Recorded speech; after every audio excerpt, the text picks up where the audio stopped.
बारिश हुई है। नमस्ते मैडम। नमस्ते।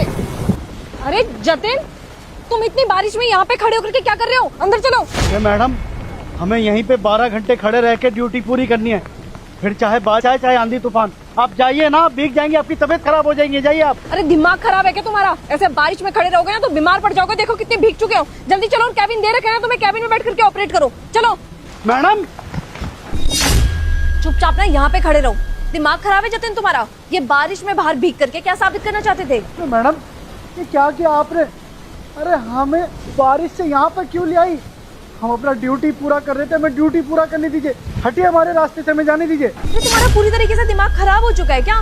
कभी कह रहे हो बारिश में जाकर के मेरे को नौकरी पूरी करनी है। तुम्हें कैबिन दे रखा है ना मैंने, तो वहाँ पे बैठ करके नौकरी करो ना। वहाँ पे बैठ करके तुम्हें सबको एग्जीक्यूट करना है, ना कि ये बारिश में भीगना है। नहीं मैडम, ऐसा अनर्थ नहीं कर सकते।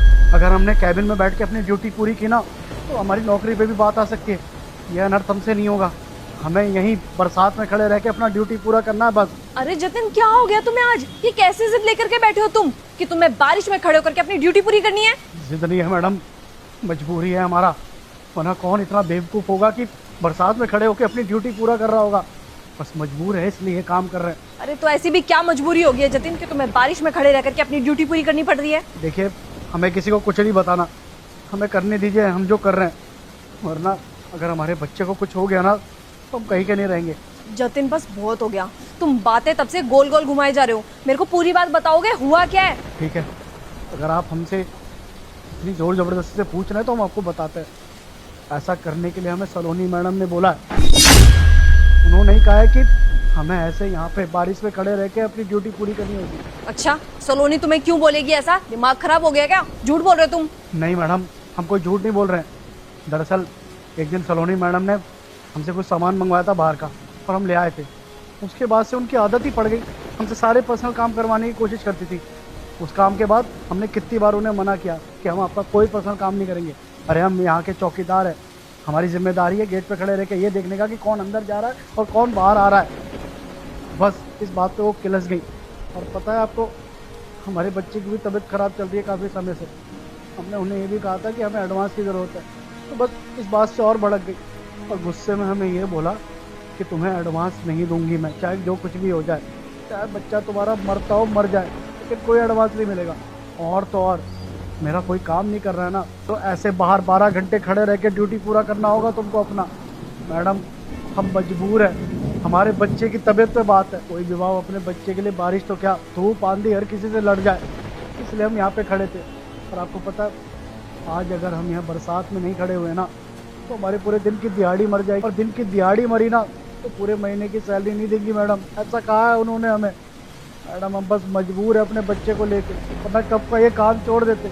और वो हमारी मजबूरी का फ़ायदा उठा रही है, बहुत अनर्थ कर रही है हमारे साथ, बहुत गलत हो रहा है। देखो, मेरे को नहीं पता सोलोनी ने तुमसे क्या बोला और क्या नहीं, लेकिन मैं यहाँ की बॉस हूँ। वो तुम्हें काम से नहीं निकाल सकती है, मैं काम से निकाल सकती हूँ। मेरी मर्जी चलेगी यहाँ पे, ना कि उसकी।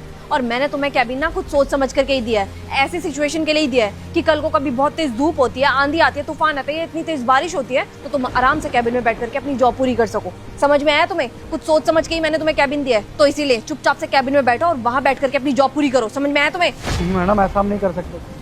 अगर सलोनी मैडम ने ऐसा देख लिया ना कि कैबिन में बैठे हम, तो वो हमारी सैलरी काट लेगी और हमें नौकरी से भी निकाल देगी। अरे तुम्हें एक बारी में समझ में नहीं आ रहा है क्या जतिन? वो तुम्हें काम से नहीं निकाल सकती, मैं तुम्हें निकाल सकती हूँ। बॉस हूँ मैं यहाँ की, वो बॉस नहीं है। और अगर उसको किसी को जॉब से निकालना भी होगा ना, तो सबसे पहले वो मेरे पास उसको लेके आएगी और एक्सक्यूजेस बताएगी कि वो इसको जॉब से क्यों निकालना चाहती है। और उसके बाद भी वो उसको जॉब से नहीं निकाल सकती, मैं निकाल सकती हूँ। ये बात तुम्हें मेरे को कितनी बार क्लियर करनी पड़ेगी? तो इसीलिए जो मैंने तुम्हें बोला है ना, चुपचाप से वो काम करो, चुपचाप से कैबिन में बैठो और अपना काम पूरा करो। और अगर तुमने मेरी बात नहीं मानी ना, तो मैं तुम्हें काम से निकाल दूंगी। समझ में आया? ये कैसी विडम्बना है, एक तरफ कुआं है और एक तरफ खाई है। आप कह रहे हैं कि आपकी बात नहीं मानेंगे तो आप नौकरी से निकाल देंगे, वो कह रही है उनकी बात नहीं मानी तो वो नौकरी से निकाल देंगी। अरे क्या चल रहा है, किसका बात सुने किसका नहीं, हमें तो समझ में ही नहीं आ रहा है कुछ। इन सब चक्कर में हमारा बच्चा पिछ रहा है बस। एक सेकेंड, ये सब छोड़ो। तुम्हारा बच्चा बीमार है ना, तो सबसे पहले जाकर के अपने बच्चे के पास जाओ और उसका जो भी इलाज में खर्चा आता है ना, वो मेरे को बताओ।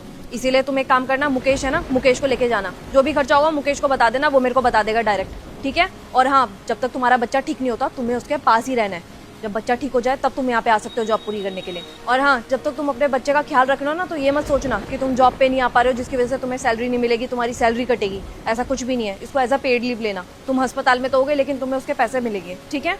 बहुत शुक्रिया आपका, आप नहीं होते तो मेरा बच्चा मर जाता।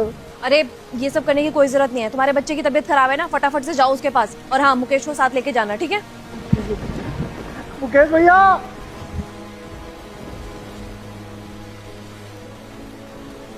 सोनी को तो मेरे को बताना ही पड़ेगा। अरे मैडम, आप ये क्या कर रही हो? अगर मैं बारिश में भीग गई ना, मैं बीमार पड़ जाऊंगी। अगर आपको बात करनी है तो कैबिन में चलकर कर लीजिए ना। सलोनी, अगर तुम्हें तुम्हारी सैलरी चाहिए ना तो चुपचाप वहीं खड़ी रहो। अरे मैडम, आप ये क्या कर रही हैं? ये तो टॉर्चर करना हो गया ना। अच्छा, तो तुम्हें ये सब टॉर्चर लग रहा है? तो और जो तुम जतिन के साथ कर रही थी वो टॉर्चर नहीं था? जतिन? मैम, मैंने क्या किया है जतिन के साथ? अपनी बकवास ना बंद करो। तुम जतिन की मजबूरी का फायदा उठा रही थी सलोनी। उसने तुम्हें बताया था ना कि उसके बच्चे की तबीयत कितनी ज्यादा खराब है, और तुम कंटिन्यू उस चीज का फायदा उठा रही थी। अरे क्या हो गया अगर उसने तुम्हें सामान लाने के लिए मना कर दिया तो? तुम्हारा पर्सनल नौकर तो नहीं है ना वो, कि तुम जब उसको बोलोगी तब वो तुम्हारे लिए बाहर जाकर के सामान लेके आएगा? उसको यहाँ का भी तो ख्याल रखना है। तुमने सोचा अगर वो तुम्हारा सामान लेने के लिए कभी बाहर निकल जाए और पीठ पीछे मेरे ऑफिस में कुछ हो जाए तो हम किसका गला पकड़ेंगे? जतिन का ना।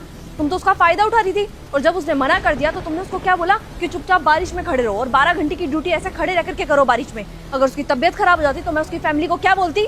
ये सोचा तुमने? वो बेचारा मजबूरी में आकर के अपने बच्चे के लिए खड़े रह करके यहाँ पे नौकरी करने के लिए भी रेडी था इतनी बारिश में, और तुम उसकी मजबूरी का फायदा उठा रही थी। तो तुम्हें सजा तो जरूर मिलेगी। अगर तुम्हें सैलरी चाहिए ना सलोनी, क्योंकि कल तो सैलरी डे है, कल तुम्हें सैलरी मिलने वाली है, और अगर तुम्हें सैलरी चाहिए तो तुम्हें यहीं पे खड़े रह करके अपनी ड्यूटी पूरी करनी पड़ेगी। समझ में आया तुम्हें? सॉरी मैम, गलती हो गई। आज के बाद कभी ऐसा नहीं होगा। प्लीज अंदर चल के बात करते ना, मैं बीमार हो जाऊंगी। मैं यहाँ पे ना शाम को आऊंगी, और अगर तुम मुझे यहाँ पे नहीं दिखी तो अपना चुपचाप घर निकल जाना।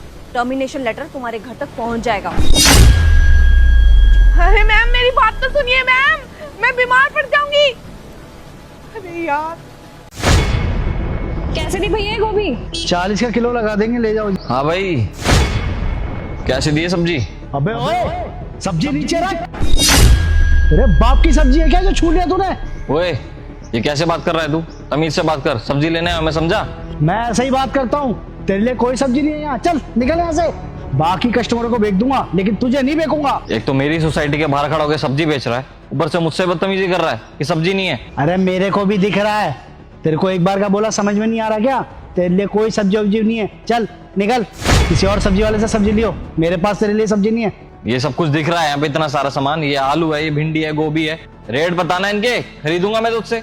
जब तू इन मैडम को सब्जी बेच सकता है तो मुझे क्यों नहीं बेच सकता भाई? हाँ, ये कही ना तूने पॉइंट की बात। देख, मैं इन जैसे कस्टमर को सब्जी बेच रहा हूँ तो ना तो मुझे दिक्कत है और ना इन्हें दिक्कत है। बताओ मैडम, कोई दिक्कत है आपको? नहीं भैया, आपने मेरे से कभी कोई बदतमीजी नहीं किया, हमेशा प्यार से ही सब्जी दी है। हाँ तो बस फिर, मुझे ना इनको सब्जी बेचने में कोई दिक्कत नहीं है, लेकिन तुझ जैसे कस्टमर को एक सब्जी नहीं दूंगा मैं। 1 रुपया नहीं लेना चाहता तेरा भाई। मैं भाई, ऐसा क्यों कर रहा है तू? ये भी तेरे कस्टमर है, मैं भी तेरा कस्टमर हूँ। सब्जी बेच और बात खत्म करना। क्या बात बढ़ाई जा रहा है तू? क्या भेदभाव सा लगा रखा है तूने? ये तेरे लिए कस्टमर हो, मैं नहीं। क्योंकि तू बदतमीज है, बदतमीज कस्टमर है, इसलिए तेरे को सब्जी नहीं देना चाहता मैं बदतमीज कस्टमर? मैंने क्या कर दिया भाई? अरे भाई साहब, ऐसा भी क्या कर दिया इन्होंने जो आप तब से इनको उल्टा सीधा बोले जा रहे हो? अरे शर्मा जी, हुआ क्या? क्या कर दिया आपने इनके साथ? हो मैडम जी, आप यहाँ पर सब्जी लेने आते हो तो आप सब्जी लो, इनकी तरफदारी मत करो। आपको नहीं पता कि ये किस तरीके से बात करते हैं, कैसे यहाँ पर आके सब्जियां लेते हैं ये। मैडम जी, आज आपको एक बात बताएं, ये भाई साहब रोज आते हैं यहाँ पर ताजी सब्जियां लेने हमसे। हम भी दे देते चलो, हमारे सामने पड़ोसी है, लेकिन कभी कहते हैं बटुआ घर भूल गया, कभी कहते हैं फोन काम नहीं कर रहा, कभी वो फोन स्विच ऑफ हो गया। हम कहते हैं चलो ठीक है, 1-2 दिन में दे देंगे। और फिर मैडम जी, जब हम इन्हें रोकते हैं, टोकते हैं और बोलते हैं कि हमारा पैसा दे दीजिए, तो हमको बोलते हैं कि हमने तो दे दिया। और जब हम इनको याद दिलवाते हैं तो भाई साहब हमसे गाली गलौज करते हैं, उल्टा सीधा बोलते हैं हमसे। अरे एक तो हमसे मुफ्त की सब्जियां लेके जा रहे हैं, हमारी सब्जियों से पेट भर रहे हैं, और जब हम अपना मेहनत का पैसा मांग रहे हैं तो भाई साहब को दिक्कत होती है और हमसे गाली गलौज करते हैं। मैडम, अब आप बताइए, ऐसे कस्टमर को हम सब्जी देना चाहेंगे? बताइए। अरे शर्मा जी, ये क्या करते हो आप? ये बेचारा यहाँ पे गरीब सब्जी बेच करके पैसे कमा रहा है, और आप सब्जियां लेते हो इससे और पैसे भी नहीं देते इसके। अच्छा खासा तो आप पैसा कमाते हो, इनके पैसे देने में क्या दिक्कत है? अरे झूठ बोल रहा है मैडम जी। ये एक तो हमारी सोसाइटी के आगे दुकान लगा के रखी हुई है, एमसीडी को कंप्लेंट भी नहीं करता मैं चाहूँ ना 1 मिनट में हटवा दूंगा। मैं सोचता हूँ गरीब आदमी कमा लेगा, लेकिन ये तो उल्टा मेरे ऊपर ही इल्जाम लगा रहा है, और मैंने तो हमेशा इसको एक्स्ट्रा पैसे दिए होंगे। हम ना यहाँ पर धंधा करते हैं, अपना काम करते हैं, ये नहीं कि मुफ्त में सब्जियां बांटते फिरे। अगर मुफ्त में सब्जियां बांट देंगे ना तो हम कमाएंगे क्या और खाएंगे क्या? अरे ये तो वही वाली बात हो गई मैडम जी कि घोड़ा घास से दोस्ती करेगा तो खाएगा क्या। इन भाई साहब ने तो घर समझ रखा है अपना, जब आएंगे ये ले फ्रिज से उठाई सब्जी और ले गए अपने घर पे मुफ्त में। अबे ओए झूठ मत बोल, हमेशा तेरी सब्जियों के पैसे दिए मैंने। तो अब मैडम जी भाई साहब को याद ही नहीं है। चलिए कोई बात नहीं, आपको कल का ही बता देते हैं। कल आप फोन पर बात कर रहे थे और हमसे सब्जियां ले रहे थे, और फिर फोन पे बात करते करते आप सोसाइटी के अंदर घुस गए। कितना आवाज लगा आपको, आप रुके। आपको क्या लगता है कि हम बेवकूफ हैं कि और कस्टमर को हैंडल कर रहे हैं तो आपको भूल जाएंगे? अरे धंधा करते हैं, इतनी तो बुद्धि है कि कितने लोगों को क्या क्या सामान दिया है हमने। हर सच बताया ना, तो आपका ये काम रोज का हो गया है। हमें पता है कि आप अपनी गलती मानेंगे नहीं और कोई ना कोई रोज रोज बहाना बना देंगे। बस इसीलिए हमको आपको सब्जी नहीं देनी है। और आप जिस तरीके से हमसे बात करते हैं, जिस लहजे में बात करते हैं, ऐसे हम आपसे बात करेंगे। बस बात खत्म। हमने ठान लिया है कि आपको सब्जी नहीं देनी। और इतने में ही नहीं रुकूंगा मैं कि कहीं सोचो कि किसी से भी सब्जी ले लोगे, कहीं से भी सामान उठा लोगे। अगर जहां भी दिखे ना सबको बताऊंगा कि चोर है, हमारे सब्जी के पैसे नहीं देते हैं ये। शर्मा जी, वैसे मेरे को आप दोनों के बीच में पड़ना तो नहीं चाहिए, लेकिन आप जो इनके साथ कर रहे हो ना, सच में बहुत गलत कर रहे हो। ये बेचारा यहाँ पे सब्जी बेच रहा है, अगर इनके 2 पैसे आप दे भी दोगे तो क्या बिगड़ जाएगा आपका? इतने अच्छे घर में रहते हो, इतनी अच्छी सोसाइटी में रहते हो आप खुद सोचो ना। अब किसी मॉल में जाकर के यही सब्जियां लेते तो वहाँ पे सब्जियों के एक्स्ट्रा पैसे दे के आते आप, वो भी टैक्स के साथ, तब तो आपको कोई दिक्कत नहीं होती। और ये बेचारे यहाँ पे भरी धूप में ना छांव देखते हैं ना बारिश देखते हैं, यहाँ पे बैठ करके सब्जियां बेच रहे हैं। आपको इनको पैसे देने में आफत आ रही है, गलत बात है शर्मा जी। ये आप हमारे पड़ोसी हो, पड़ोसी होने के नाते ही आपको समझा रही हूँ। और आप मेरे को एक बात बताओ, आप इनको एमसीडी की धमकी दे रहे हो। अगर ये दुकान ये यहाँ पे नहीं लगाते तो आपको कहीं और जाना पड़ता ना सब्जी लेने के लिए, अपनी गाड़ी निकालते, उसका पेट्रोल लगाते, एक्स्ट्रा पैसे तो वहीं बन गए ना। तो ये तो हमें सुविधा दे रहा है और यहाँ पे सब्जियां लगा करके, पता नहीं आपको इनको पैसे देने में क्या दिक्कत है, मुझे तो समझ में नहीं आ रहा। बल्कि आपको तो इनको 2 पैसे एक्स्ट्रा देने चाहिए। और शर्मा जी, आपको ऊपर वाले ने ना बहुत दे रखा है, तो इन बेचारों के साथ ऐसा मत करिए। आप इतने सक्षम है कि इनको दे सके तो इनको पैसे दे दिया करिए।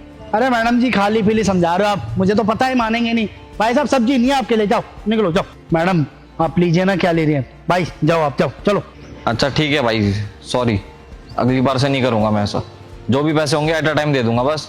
अभी तो सब्जी दे दो ना मेरे को, और हिसाब भी कर दो पुराना, जो भी मैंने पैसे नहीं दिए ना आपको सब दे दूंगा अभी।